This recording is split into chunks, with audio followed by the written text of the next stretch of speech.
The blizzard had stolen everything from Eleanor Carmichael, except the tiny bundle pressed against her chest and the last shreds of her will to survive. She stumbled through the knee-deep snow on the outskirts of Bonanza, Colorado, her threadbare shawl doing nothing against the bitter February wind of 1879. And when her legs finally gave out beneath her, she collapsed onto the frozen ground and clutched her 3-month-old daughter closer, whispering prayers into the infant's dark hair.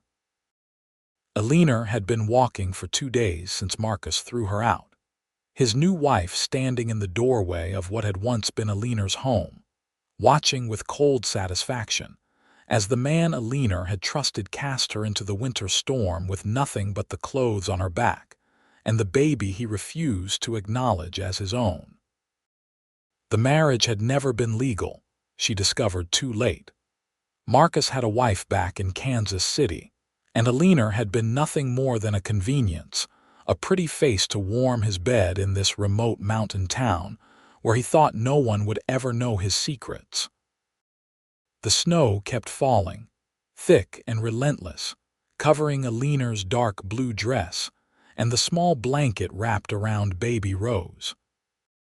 Eleanor's fingers had gone numb hours ago, and now she could barely feel her arms, but still she held her daughter close, trying to give the infant what little warmth remained in her failing body. She thought of her parents back in Boston, dead these 5 years from influenza. She thought of her brother Samuel, lost to the war before she had even turned 15. She had no one left in this world except Rose, and now even that fragile hope was slipping away like sand through frozen fingers. The sky had turned that peculiar gray-white that meant more snow was coming, and Eleanor knew with a terrible clarity that she would not see another sunrise. She pressed her lips to Rose's forehead, and the baby stirred, making a small sound that broke Eleanor's heart into 1,000 pieces. Rose deserved so much more than this. She deserved a warm home and a full belly and a mother who could protect her from the cruelty of men like Marcus and women like his legal wife, who had looked at the infant with such disgust, as though Rose were something vile rather than an innocent child.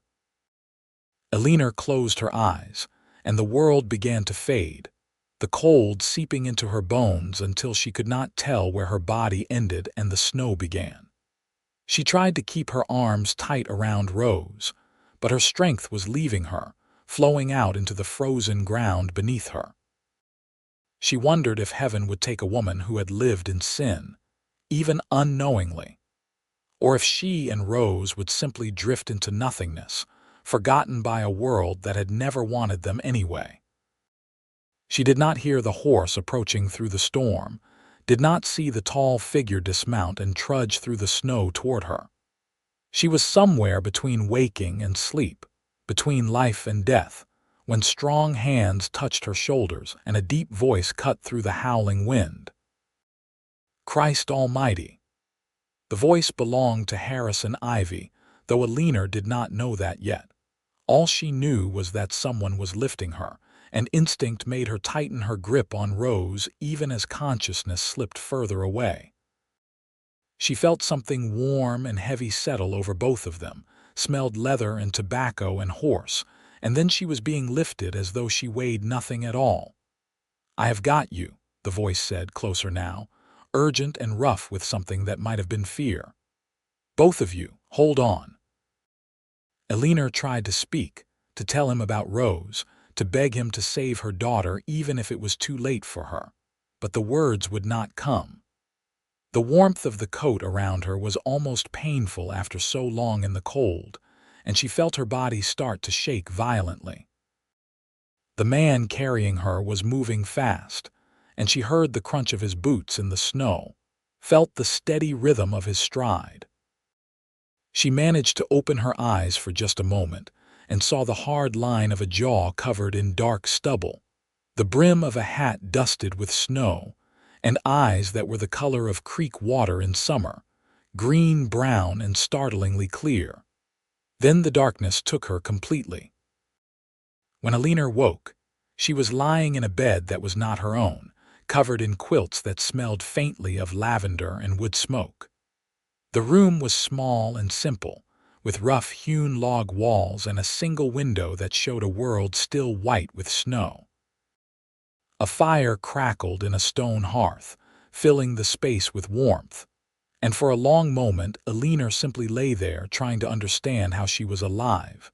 Then she remembered Rose. She sat up too quickly, and the room spun around her, but panic gave her strength.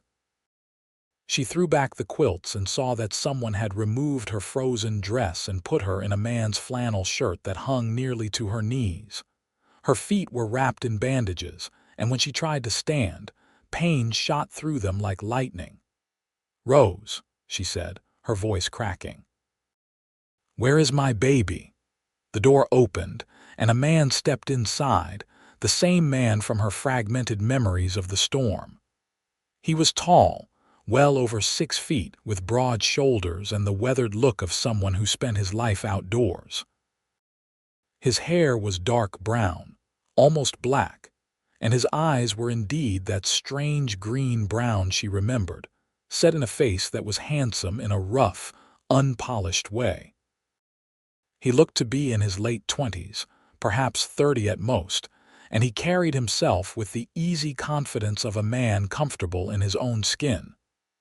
"Your daughter is fine," he said quickly, moving to a cradle that Eleanor had not noticed in the corner of the room.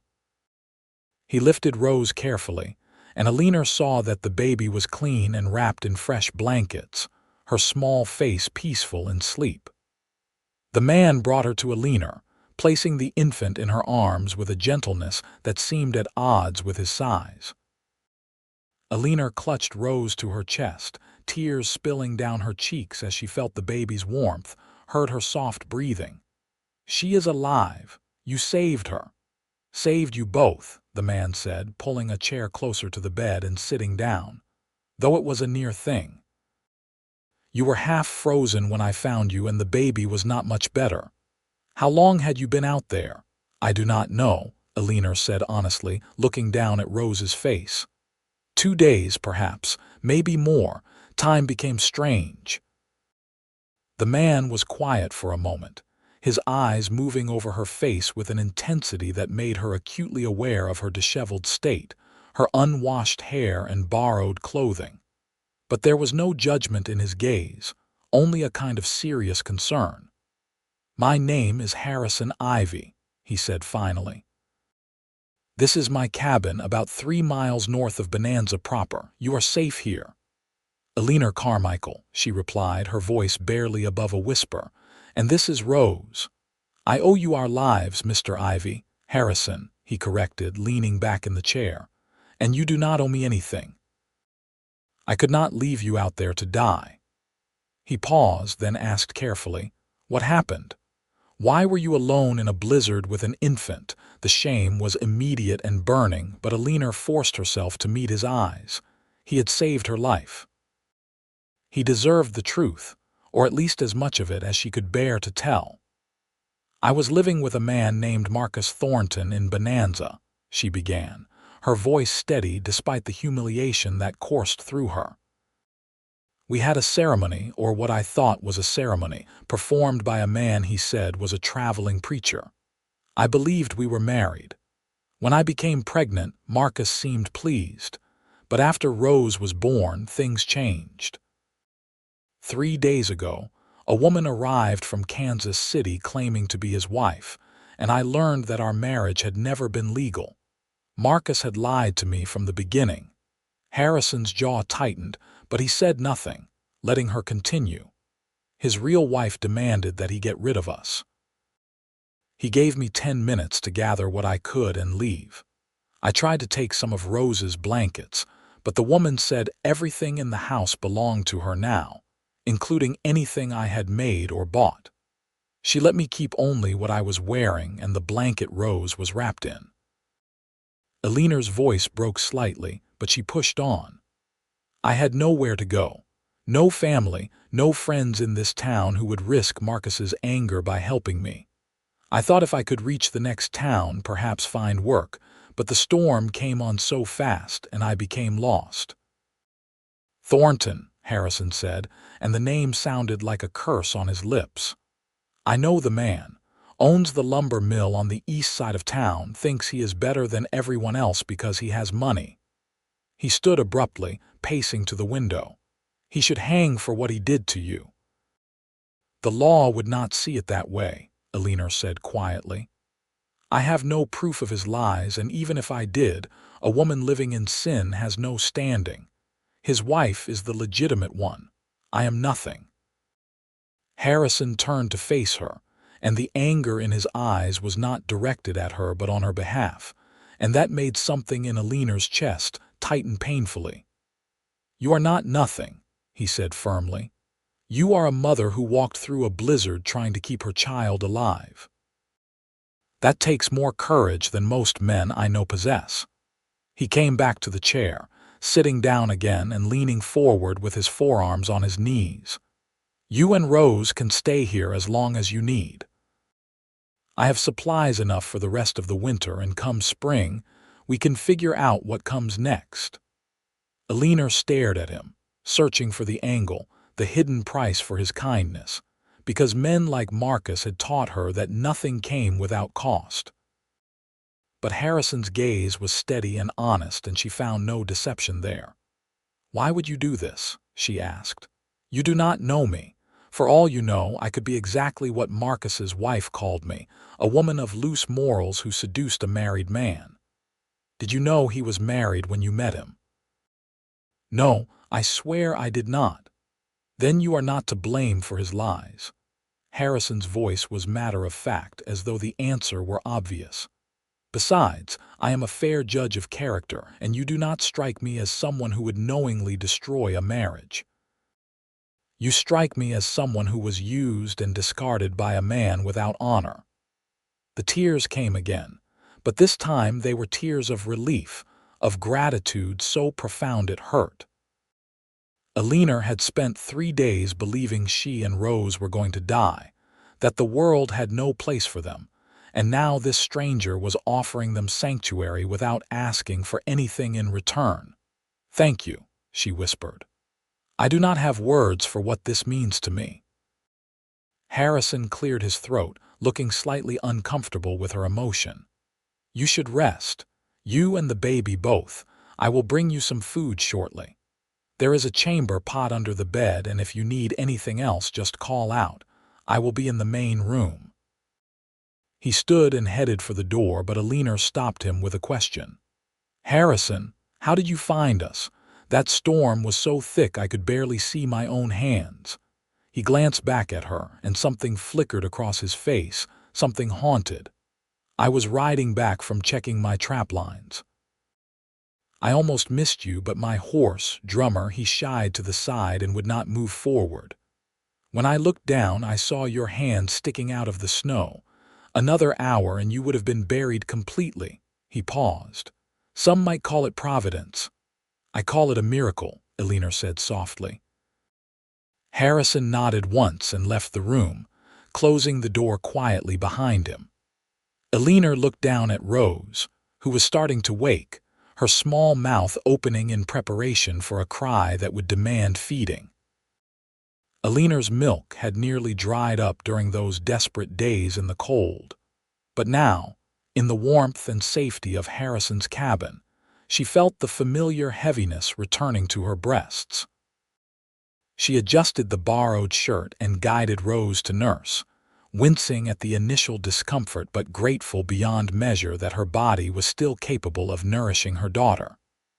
As Rose suckled, Eleanor let her gaze wander around the small room. It was clearly a bedroom, with a sturdy bed frame and a chest of drawers, a few pegs on the wall for hanging clothes. There were no personal touches, no photographs or decorative items, which made Eleanor think this might have been a guest room, or perhaps Harrison simply lived a Spartan life. The cabin itself spoke of a man who valued function over form but took pride in his work. The logs were chinked properly, keeping out the wind, and the floor was smooth planks rather than packed dirt. The furniture was simple but well made, and everything was clean and orderly. Eleanor had been in enough rough frontier dwellings to appreciate the difference. A short while later, Harrison returned with a tray bearing a bowl of thick stew, a slice of bread, and a cup of water. The smell made Eleanor's stomach clench with sudden, desperate hunger, and she realized she could not remember the last time she had eaten. "Let me take her," Harrison said, reaching for Rose. Eleanor hesitated, every maternal instinct screaming at her not to let go of her baby. But Rose had finished nursing, and Harrison's expression was patient and kind. Slowly, Eleanor transferred the infant into his large, calloused hands and watched as he cradled Rose with surprising competence, supporting her head and speaking to her in a low murmur. "You have held a baby before," Eleanor observed, picking up the spoon and forcing herself to eat slowly, even though she wanted to devour everything on the tray. "My sister had 4 children before she and her husband moved to California," Harrison said, rocking Rose gently. "I helped with them when they were small. This little one is lighter than a sack of grain, though considerably more precious." Eleanor felt something warm bloom in her chest at the sight of this rough cowboy holding her daughter with such care. Marcus had never held Rose, had barely looked at her. He had accused Eleanor of trapping him with a pregnancy, as though she had somehow accomplished that feat alone, and his rejection of their daughter had hurt almost more than his betrayal of Eleanor herself. "How old are you, if you do not mind my asking?" Eleanor said between bites of stew, which was simple but well-seasoned and wonderfully hot. 28 this past November," Harrison replied. "And you?" 22 as of January. Harrison nodded, his attention on Rose, who was staring up at him with the unfocused gaze of an infant trying to make sense of the world. "She has your eyes," he commented. "Dark blue, pretty." Eleanor felt heat rise to her cheeks at the compliment, indirect though it was. "They may change as she grows. Some babies are born with blue eyes that turn brown later." "Maybe so." Harrison carried Rose to the window, showing her the snowy landscape beyond. "Look at that, little one. That is what almost got you and your mama, but you are safe now. Going to grow up strong and brave like her." The casual affection in his voice made Eleanor's throat tighten. This was what a father should sound like, she thought. This gentleness, this easy warmth. She finished the stew and bread, drank the water, and felt strength slowly returning to her battered body. "Your feet are going to hurt for a few days," Harrison said, returning Rose to her. "You had some frostbite, but I do not think you will lose any toes. I have seen worse cases make a full recovery.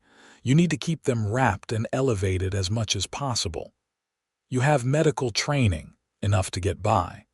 Out here, you learn to doctor yourself and your animals, or you do not survive long." He picked up the tray. "I will let you rest now. If Rose needs anything, there are clean rags in the top drawer for diapering, and I have a basin of water warming by the fire if you need to clean her." "Harrison," Eleanor said, stopping him again. "Thank you, truly." He met her eyes, and she saw something in his gaze that she could not quite name, something deep and earnest. "You are welcome, Eleanor. Truly." After he left, Eleanor lay back against the pillows with Rose nestled beside her, protected by Eleanor's arm so she could not roll. The exhaustion that had been held at bay by fear and desperation finally claimed her, and she slept deeply and dreamlessly for the first time in months. Over the next week, Eleanor slowly regained her strength. Harrison proved to be a gracious host, giving her privacy when she needed it, but always available when she called. He brought her meals 3 times a day, always making sure there was plenty, and he took over the heavier tasks of caring for Rose, like heating water for washing and rinsing out soiled cloths. He never complained, never made Eleanor feel like a burden, even though she knew she was disrupting his life considerably. As her feet healed and she was able to move around more easily, Eleanor began to explore the cabin. It was larger than she had first realized, with 2 bedrooms, a main living area with a kitchen space, and a small room Harrison used for storing supplies and gear. Everything was meticulously organized. His saddle and tack hung properly, his tools cleaned and sharpened, his food supplies labeled and rotated. "You keep a neat house," Eleanor observed one morning as she sat by the fire. Rose, sleeping in the cradle Harrison had moved to the main room so Eleanor would not have to be alone with her thoughts. "Most bachelor cowboys I have known live in absolute chaos." Harrison looked up from the leather strap he was mending, a slight smile tugging at his lips. "My mother would rise from her grave and haunt me if I lived like a slob. She was a stickler for order." "Was? She passed 10 years ago. Fever. My father followed her within the year. I think his heart just gave out from missing her."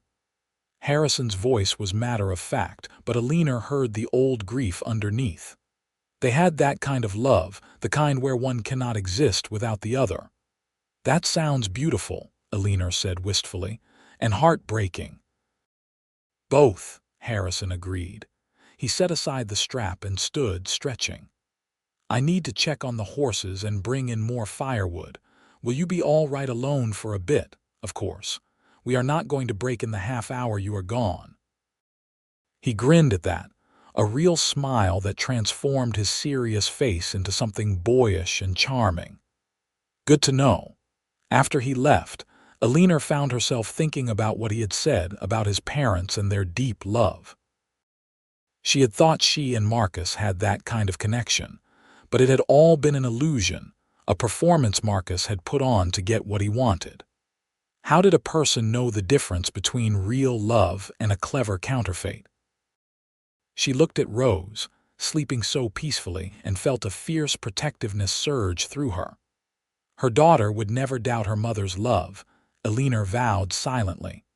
No matter what else happened, Rose would always know she was wanted and cherished. When Harrison returned, stamping snow from his boots, his arms full of split wood, Eleanor made a decision. "I want to help," she announced. "With the household tasks, I mean. I cannot simply sit here and let you wait on me like I am some kind of invalid." Harrison stacked the wood by the hearth and turned to face her, brushing bark chips from his coat. "You are still recovering. My feet are nearly healed and I have been sitting for a week. I need to do something useful." She gestured around the cabin. "I can cook, clean, mend your clothes. I can earn my keep." "Eleanor, I know you do not expect it," she interrupted. "But I need to do it. Please let me have this." He studied her for a long moment, then nodded slowly. "All right, but you take it easy, and if you need to rest, you rest." "Agreed, agreed." And so a new rhythm established itself in the cabin. Eleanor took over the cooking, which she enjoyed and was good at, creating hearty meals from Harrison's well-stocked larder. She washed their clothes and mended the tears in his work shirts and jeans, her neat stitches making the repairs nearly invisible. She swept the floors and tidied the rooms, and slowly the cabin began to feel less like a shelter and more like a home. Harrison, for his part, continued his work maintaining his trap lines and caring for his small herd of cattle.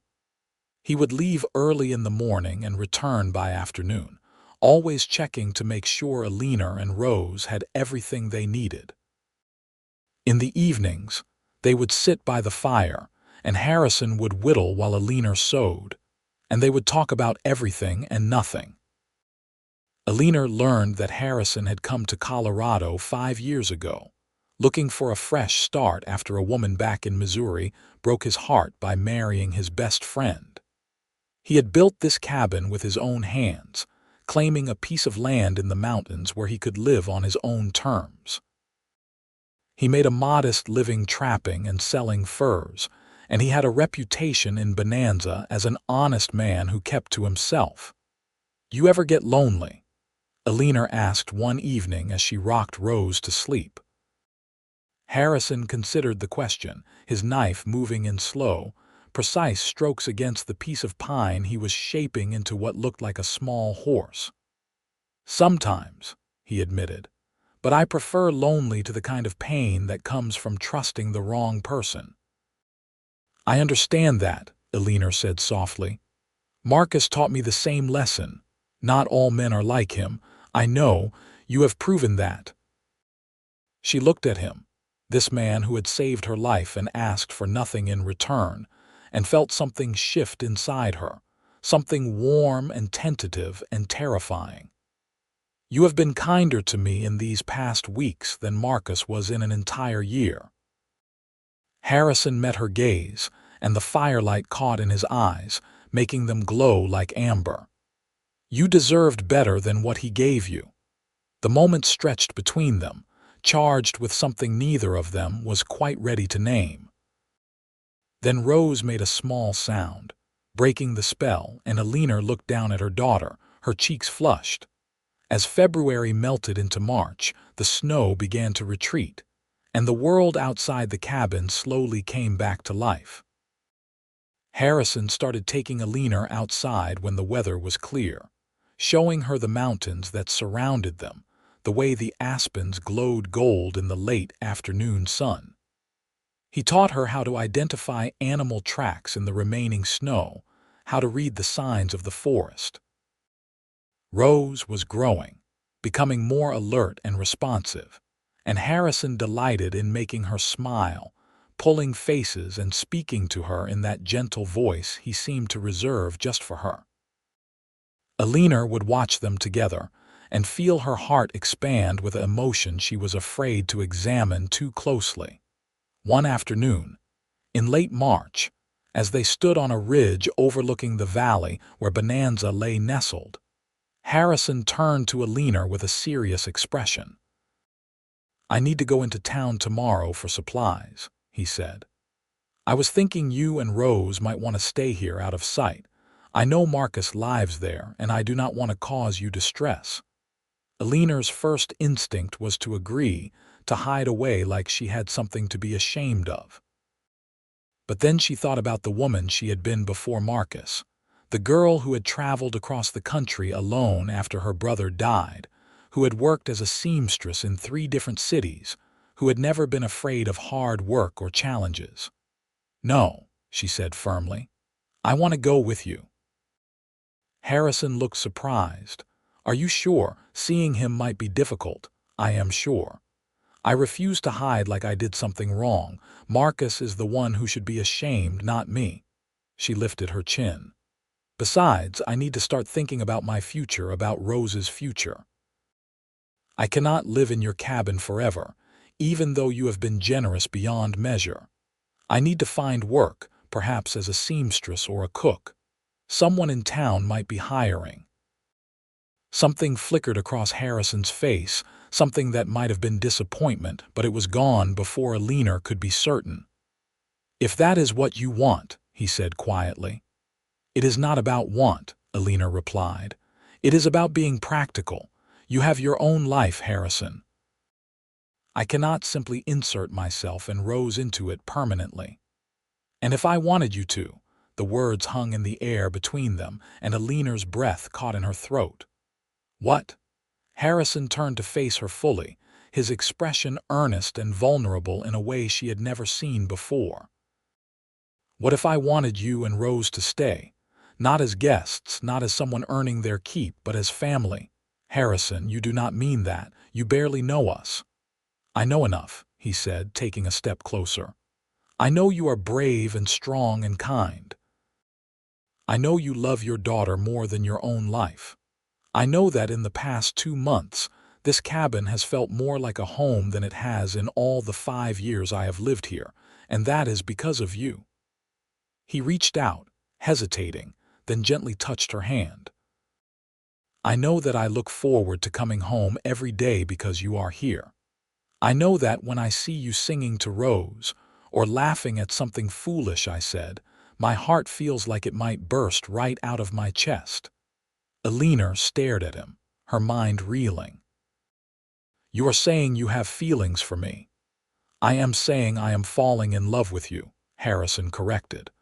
Have been since the day you looked me in the eye and told me I was not nothing. Maybe even before that, when I saw you holding Rose even though you were half frozen, protecting her with the last of your strength. His thumb brushed across her knuckles. I know the timing is terrible. I know you have been through hell and probably do not trust men much right now, and I do not blame you. But I need you to know how I feel. I need you to know that if you want to stay, I want that too. Not out of charity, but because I cannot imagine my life without you in it anymore. Tears were streaming down Eleanor's face, but they were not tears of sadness. I do not know what to say. Say you will think about it, Harrison said gently. Say you will not run off to find work in town when you could stay here where you and Rose are safe and cared for, where you are wanted. Eleanor looked into his eyes, those creek water eyes that had been the first thing she remembered after nearly dying, and she felt the walls she had built around her heart begin to crumble. Harrison was nothing like Marcus. He had proven that 100 times over in the past 2 months, through his patience and kindness, and the way he treated both her and Rose with such gentleness. I am afraid, she whispered.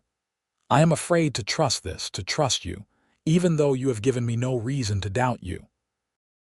I know, Harrison said, and I am not asking you to decide right now.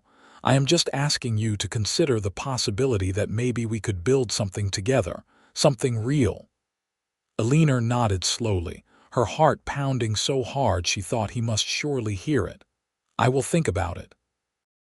The smile that spread across Harrison's face was like the sun breaking through clouds, and Eleanor found herself smiling back, tentative but genuine. They went into Bonanza the next day, Eleanor riding behind Harrison on his horse with Rose secured in a sling across her chest. The town was larger than Eleanor remembered from her desperate flight 2 months ago, with a main street lined with businesses and houses spreading out in all directions. People were out, despite the lingering chill, taking advantage of the clear weather to conduct their errands. Harrison guided them to the general store, helping Eleanor dismount carefully. Several people stared as they walked inside, and Eleanor heard whispers, but she kept her head high, refusing to be cowed by small-town gossip. The proprietor, a middle-aged woman with sharp eyes and a shrewd expression, looked them over as they approached the counter. Harrison Ivy, she said warmly. Been a while since you came to town, and who is this? Eleanor Carmichael, Eleanor introduced herself. And my daughter, Rose. The woman's expression shifted to recognition, and Eleanor braced herself for judgment. But instead, the proprietor leaned forward and said quietly, You are the one who lived with Marcus Thornton, are you not? The one he threw out during that blizzard. Eleanor lifted her chin. Yes. Well, good riddance to him, I say. That man is a snake and his wife is worse. Everyone in town has been talking about what they did to you. It is a disgrace. She extended her hand. I am Martha Henderson. I own this store with my husband, and if you ever need anything, you come to me. Any woman who survives what you did is welcome here. The unexpected support made Eleanor's eyes burn with tears. Thank you. That means more than you know. Harrison placed his hand on the small of Eleanor's back, a gesture of support and solidarity, and began listing the supplies he needed. As Martha gathered items, other customers came and went, and more than one person offered Eleanor a kind word or a sympathetic look. Not everyone, of course. There were a few who sniffed and turned away, clearly disapproving of Eleanor's supposed moral failings. But the majority of people seemed to view her as Marcus's victim rather than his accomplice in sin.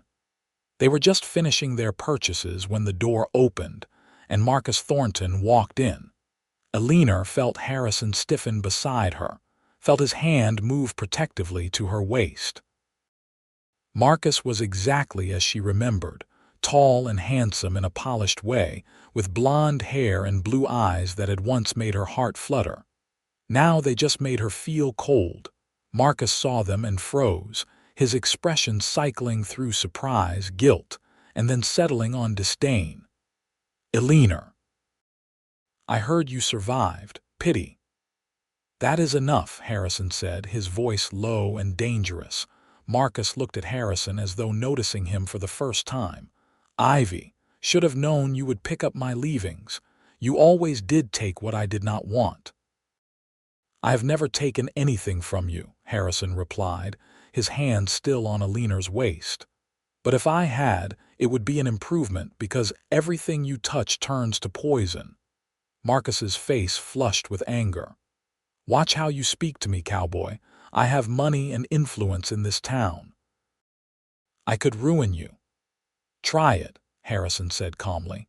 "But before you do, ask yourself if you really want everyone knowing the truth about how you lied to Eleanor, how you threw her and an infant out into a blizzard to die.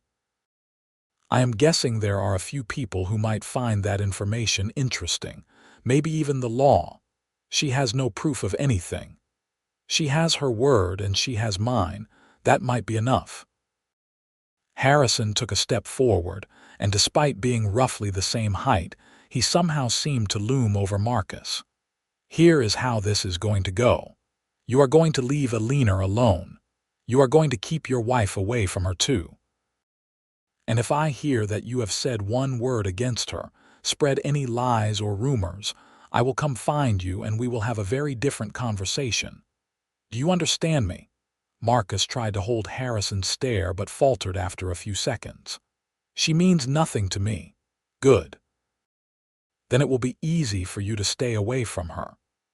Marcus glanced at Eleanor one last time, and she met his gaze without flinching. She saw him clearly now, saw the weakness and selfishness that she had been too naive to recognize before. He was a small man in all the ways that mattered, and she felt nothing but pity for him. "Goodbye, Marcus," she said quietly.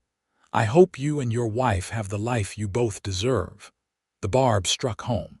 Marcus's jaw tightened, but he turned on his heel and left the store without another word. Eleanor realized she was shaking and Harrison pulled her closer, his presence steady and reassuring. "You did well," he murmured. "I am proud of you."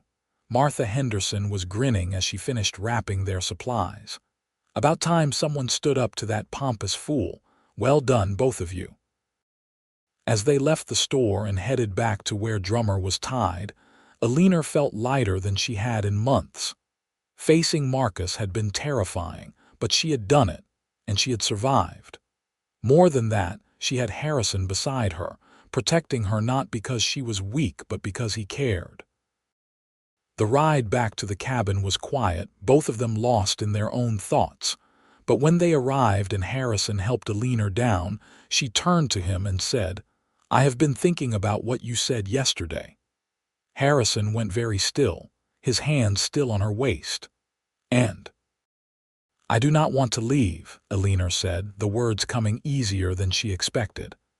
"I do not want to find work in town and build a separate life. I want to stay here with you, if the offer still stands." "Eleanor." Her name was a prayer on his lips. "Are you sure?" "I am sure." She placed her hand on his chest, feeling his heart pounding beneath her palm. "I am still afraid. I am not going to pretend otherwise. But I think I am falling in love with you two, Harrison, Ivy, and I do not want to run from that." Harrison made a sound that might have been a laugh or a sob and pulled her close, careful not to crush Rose between them. Eleanor wrapped her free arm around his neck and held on, feeling safe and wanted in a way she had never experienced before. "I will spend the rest of my life proving that you can trust me," Harrison said against her hair. "I swear it." "I know you will," Eleanor replied. "I believe you." They stood there in the fading afternoon light, holding each other, and Eleanor felt something settle in her soul. something that felt like coming home.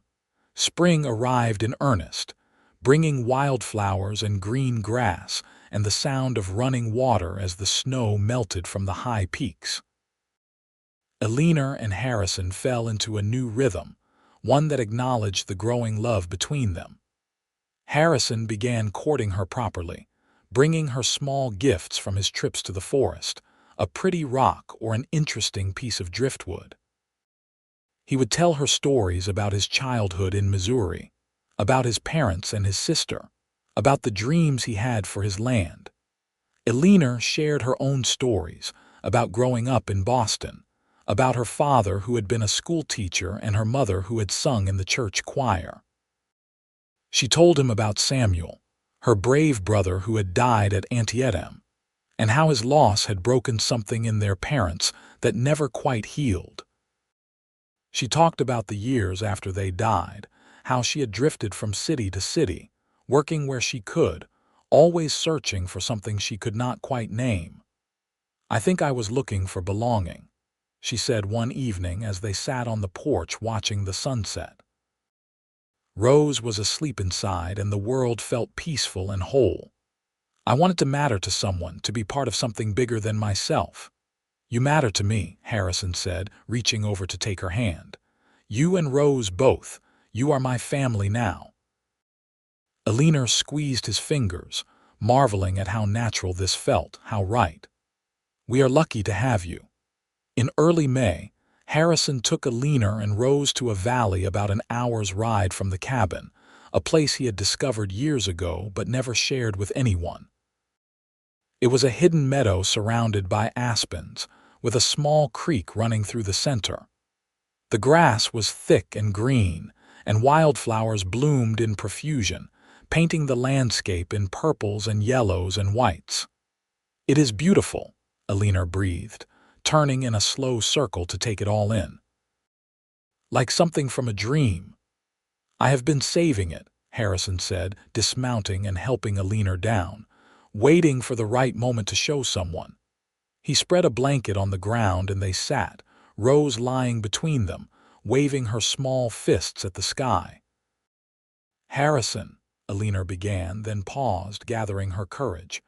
"Where do you see this going? Us, I mean." Harrison picked up Rose, holding her against his chest as he looked at Eleanor with that serious, earnest expression she had come to love. "I want to marry you," he said simply. "Properly, legally, with a real preacher and witnesses. I want to adopt Rose as my own daughter, give her my name. I want us to build a life together, maybe add to this family if you are willing." He paused. "But only if that is what you want. I know you have been hurt, and I do not want to rush you into anything you are not ready for." Eleanor felt tears prick her eyes, but they were happy tears this time. "I want that too," she said. "All of it. I want to be your wife, and I want Rose to have you as her father. You are already more of a parent to her than Marcus ever would have been." Harrison grinned, that rare, boyish smile that made him look years younger. "Is that a yes?" "That is a yes," Eleanor confirmed, laughing through her tears. Harrison leaned over Rose and kissed Eleanor, soft and sweet and full of promise. It was her first kiss since Marcus, and it felt nothing like those had, nothing like the calculated seductions she now recognized for what they were. This was honest and true, a kiss between equals, between people who chose each other with clear eyes and open hearts. When they pulled apart, both of them were smiling, and Rose was making happy, gurgling sounds, as though she approved of this development. They were married in June, in a small church in Bonanza, with Martha Henderson and her husband serving as witnesses. Eleanor wore a simple dress she had sewn herself from fabric Harrison bought her, pale blue cotton that brought out the color of her eyes. Harrison wore his best clothes, his hair freshly cut, and his jaw cleanly shaved.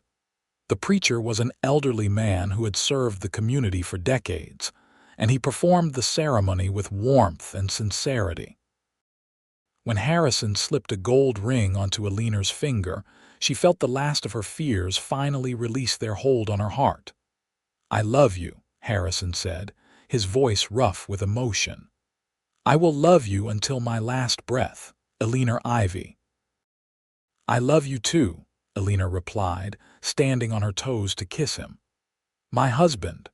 The wedding was small, but several townspeople showed up anyway, offering congratulations and gifts. Marcus and his wife were notably absent, which suited Eleanor just fine.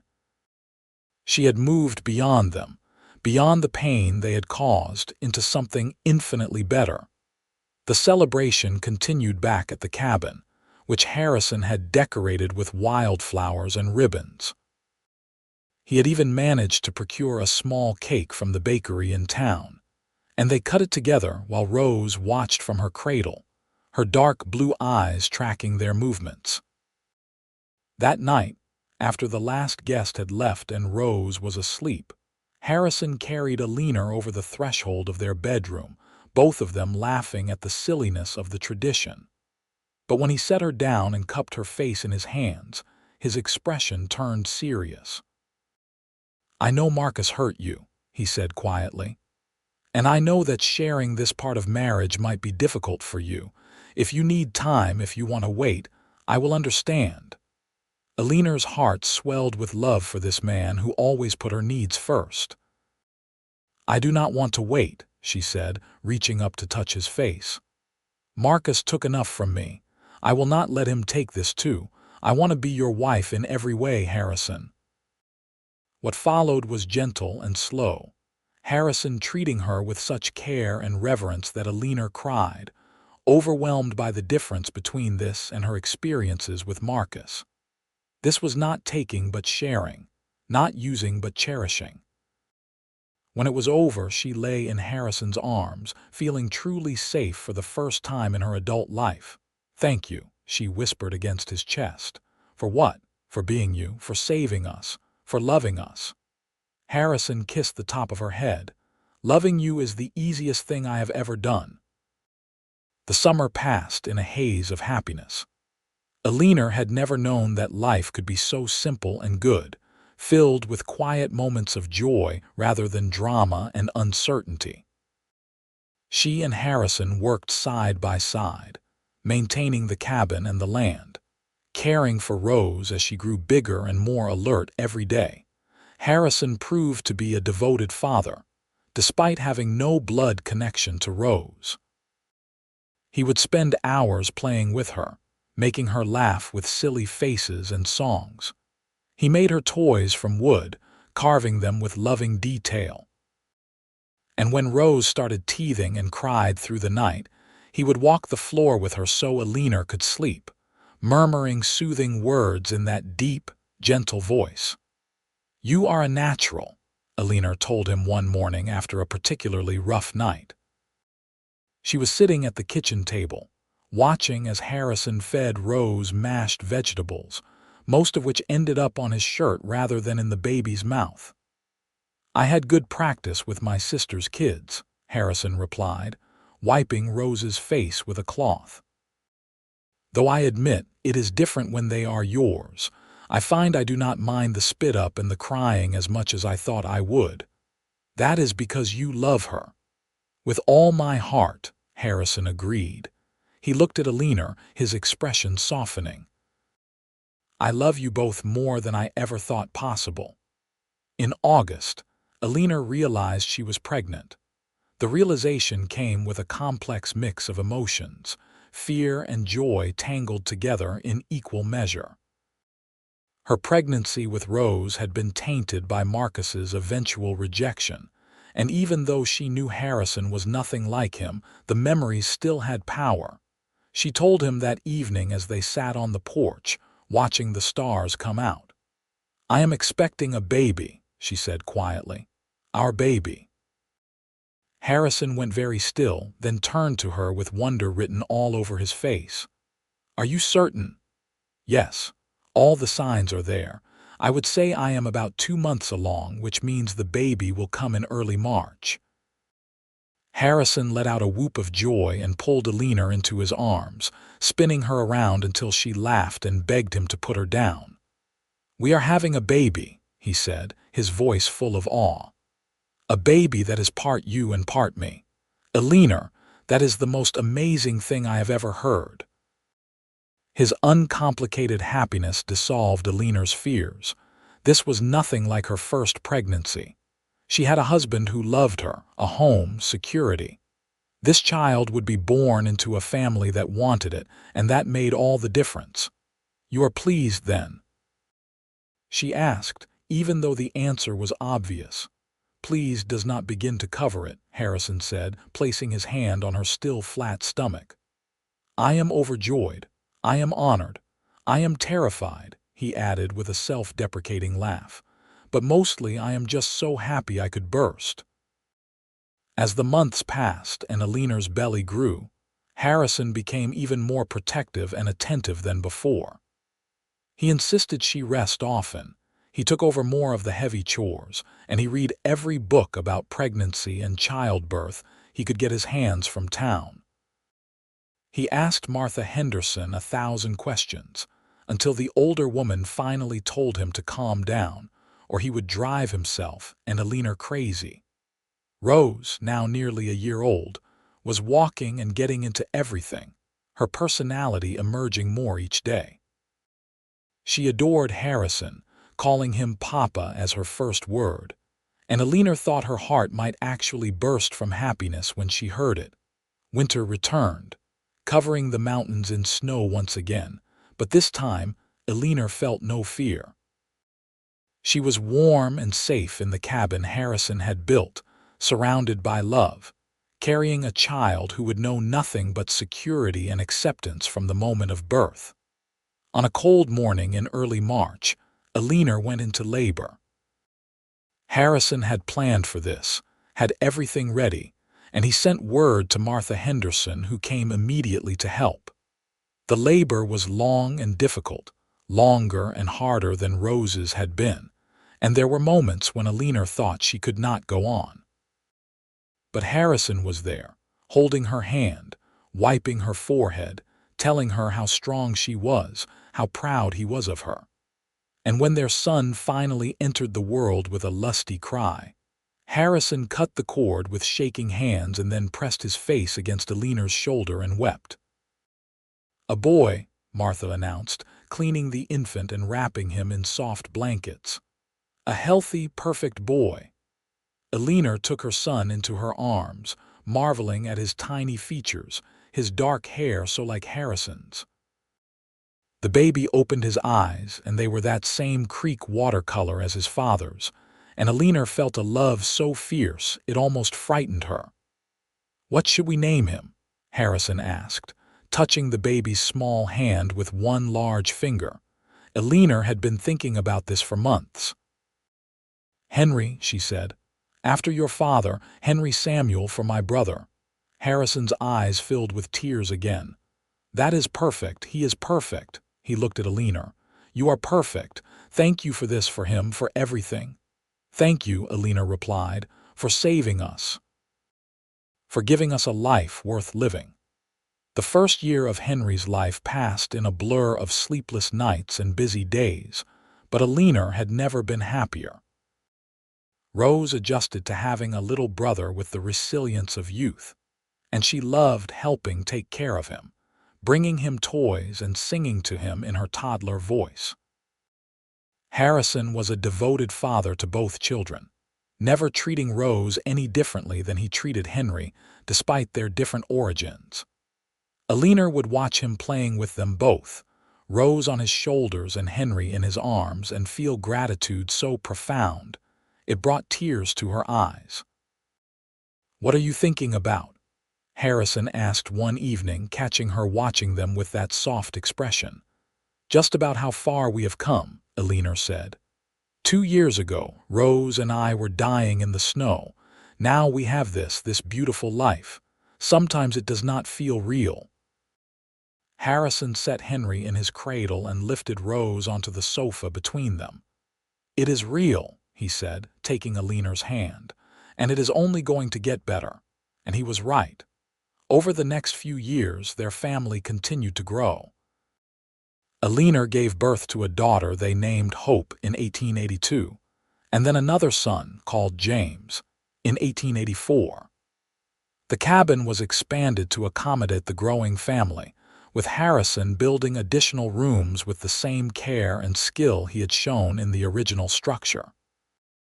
Rose grew into a bright, curious child who loved books and learning. Harrison taught her to ride when she was 6, and she took to it naturally, fearless and laughing as she cantered across the meadow.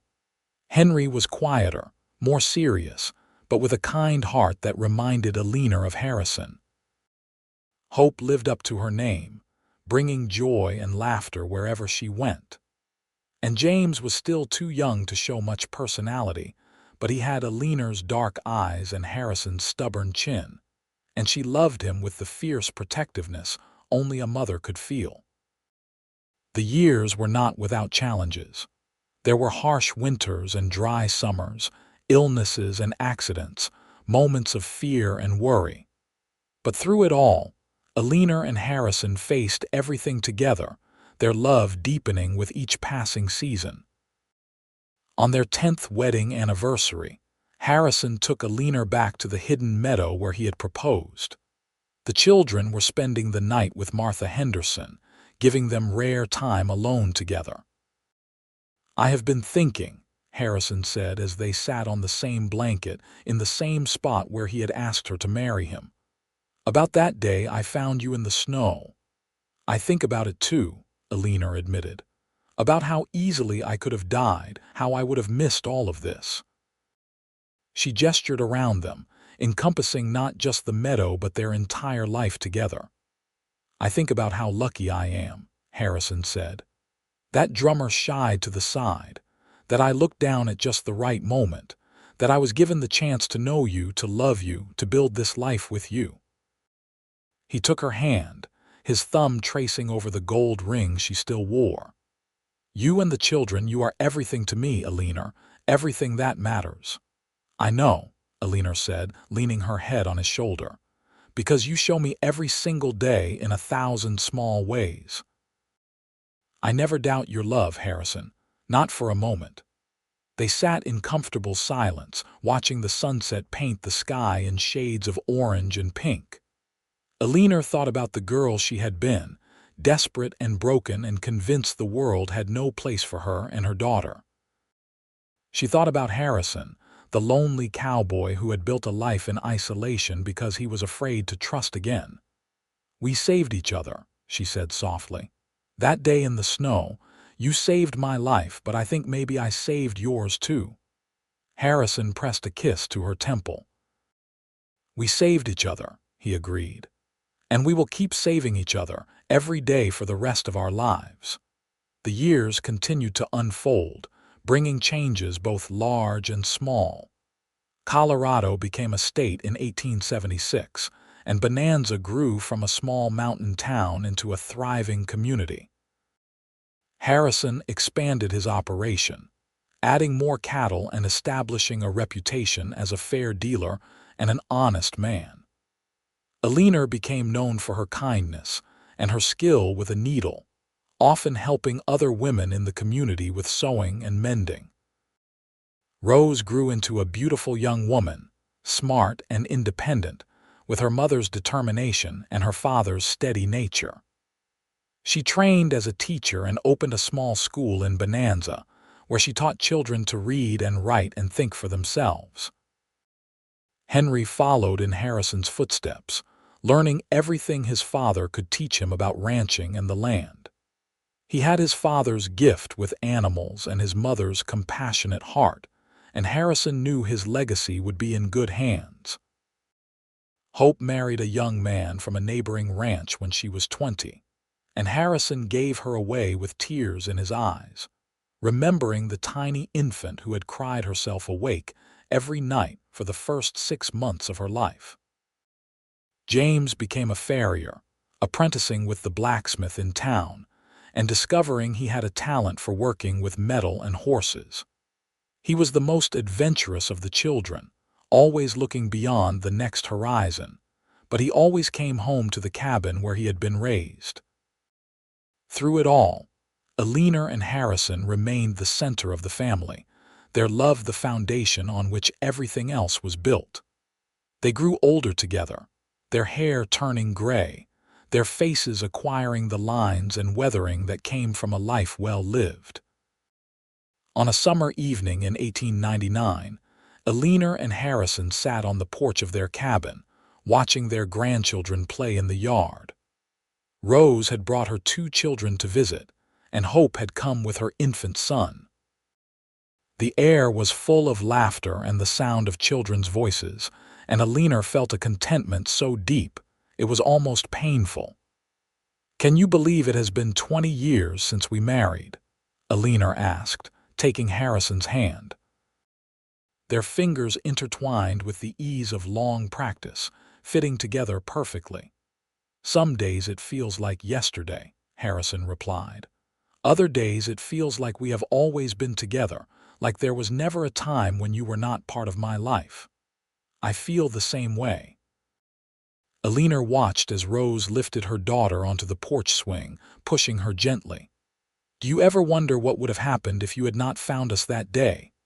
"No," Harrison said firmly, "because I did find you, and that is all that matters. We got our happy ending, Eleanor. We got the life we both deserved." Eleanor leaned her head on his shoulder, feeling the steady beat of his heart through his shirt. "We did," she agreed. "Against all odds, we did." As the sun set behind the mountains, painting the sky in brilliant shades of gold and crimson, Eleanor thought about the journey that had brought her here. She thought about the terrified girl who had collapsed in the snow, certain she was going to die. She thought about the lonely cowboy who had wrapped her and her baby in his coat, bringing them both back from the brink. But mostly she thought about the life they had built together, the family they had created, the love that had sustained them through 2 decades of joy and sorrow, triumph and challenge. It had not always been easy, but it had always been worth it.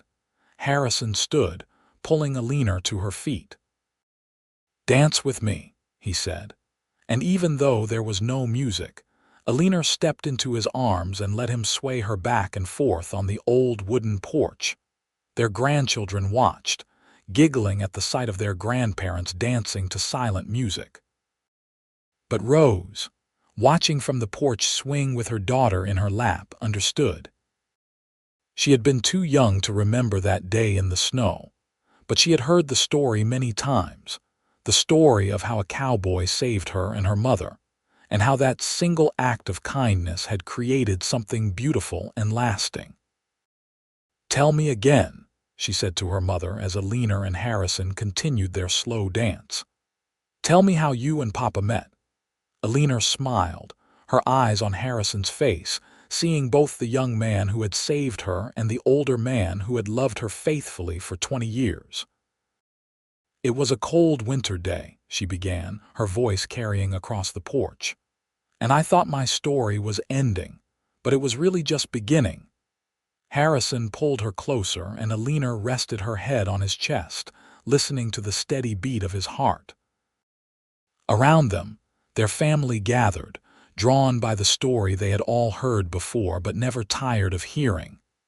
Because it was their origin story, the foundation of everything they were. And as Eleanor spoke, telling of snow and desperation, of a cowboy's kindness and a coat that held warmth and hope, she felt Harrison's arms tighten around her, and she knew that they had indeed gotten their happy ending. Not just because they had survived, but because they had found each other in the darkness and built a light that would shine for generations to come. The stars came out one by one, filling the sky above the Colorado mountains, and Eleanor Ivy danced with her husband on the porch of the home he had built for her, surrounded by the family they had created together, and she knew beyond any doubt that she was exactly where she was meant to be. Years later, when both Eleanor and Harrison were well into their 70s, they would sit on that same porch and watch the world change around them. The century turned, bringing automobiles and electricity and all manner of modern conveniences to even remote places like Bonanza. But the cabin remained solid and strong, a testament to Harrison's skill and their shared determination to build something lasting. Their children had children, who had children of their own, and the story of how Harrison found Eleanor and Rose in the snow became family legend, told and retold with each passing generation. It was a reminder that sometimes the worst moments of our lives are actually doorways to the best, that kindness matters, that love endures. On a spring morning in 1915, Eleanor woke to find Harrison already awake, watching her with those creek water eyes that had never lost their warmth. "Good morning," she said, reaching out to touch his face, now deeply lined but still dear to her. "Good morning, my love," Harrison replied, catching her hand and pressing a kiss to her palm. "I was just thinking about how grateful I am for every day I get to wake up next to you. Even after all these years, especially after all these years." Harrison sat up slowly, his movements careful in deference to his aging body. 56 years since I found you in that snow. 56 years of waking up grateful that drummer shied to the side that day." Eleanor smiled, sitting up beside him and leaning her head on his shoulder. "We have had a good life, have we not?" "The best life," Harrison confirmed. "Better than I ever imagined possible." They spent that morning as they spent most mornings now, moving slowly through the routines of their day, taking pleasure in small things. Harrison fed the chickens Eleanor kept, even though he grumbled about the birds being more trouble than they were worth. Eleanor made breakfast, her movements practiced and efficient despite her arthritic hands. After breakfast, they sat together in the main room, Eleanor working on a quilt for their newest great-grandchild, Harrison reading from the newspaper one of their grandchildren had brought from town. It was a quiet life, a slow life, but it was theirs and they treasured every moment. That afternoon, Rose came to visit with her eldest daughter, who was now a mother herself. They brought food and gossip and love, and the cabin rang with laughter and conversation. Eleanor watched her family interact, saw the love and respect they showed one another and felt proud of what she and Harrison had created. As the sun began to set and their visitors prepared to leave, Rose hugged Eleanor tightly. "I love you, Mama," she said. "Thank you for everything you and Papa have given us." "We love you too, sweetheart," Eleanor replied, touching Rose's face. "You have made us so proud." After everyone had gone and the cabin was quiet again, Eleanor and Harrison returned to the porch, to the spot where they had spent countless evenings over the decades. "You remember what you said to me that day in the meadow when you proposed?" Eleanor asked, taking Harrison's hand. "I said I wanted to marry you, wanted to make us a family," Harrison replied. "Why?" "Because you kept every promise you made," Eleanor said, her voice thick with emotion. "Every single one. You gave me a home, gave Rose a father, gave us security and love and more happiness than I ever thought possible." Harrison lifted her hand to his lips, kissing it gently. "You gave me just as much.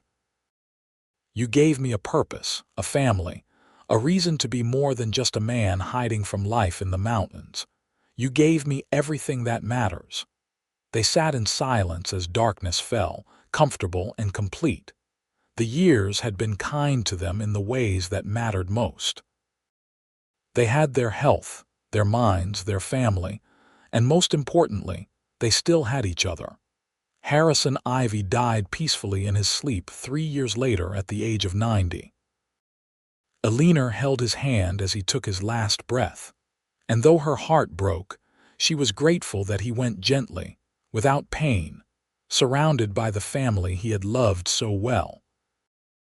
Eleanor lived another 5 years after Harrison's death, spending her days in the cabin he had built, surrounded by memories and love. Her children and grandchildren visited often, making sure she was never alone unless she wanted to be. And on quiet evenings, she would sit on the porch and feel Harrison's presence beside her, as real as it had ever been. When Eleanor Ivy passed away at the age of 88, she was laid to rest next to Harrison in the small cemetery overlooking Bonanza. Their graves were simple, marked with matching stones that bore their names, the dates of their births and deaths, and a single line that captured the essence of their love. In snow and storm, we found each other. In love and faith, we built forever. The cabin where they had lived and loved remained in the family, passed down through generations, becoming a treasured piece of family history. And on winter evenings when the snow fell thick and heavy, when the wind howled through the Colorado mountains, parents would gather their children close and tell them the story of their great-great-grandmother who nearly died in a blizzard, and the cowboy who wrapped her and her baby in his coat and brought them home. It was a story of survival and second chances, of kindness and courage, of love that endured beyond death itself. It was the story of Eleanor and Harrison, and it would be told for generations to come, a reminder that sometimes salvation comes when we least expect it, wrapped in a stranger's coat, offered by a generous heart. And in that way, their love became immortal, living on not just in the family they created but in the story itself, a testament to the power of compassion and the unbreakable bonds of true love.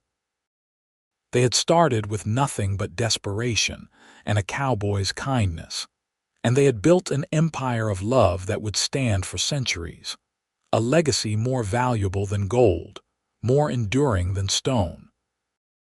The cabin still stands in the mountains of Colorado, a monument to their love, and sometimes, on quiet evenings when the light is just right, you can almost see two figures on the porch, dancing to music only they can hear, held together by a love that death itself could not diminish, wrapped forever in the warmth of a cowboy's coat and a promise kept across a lifetime.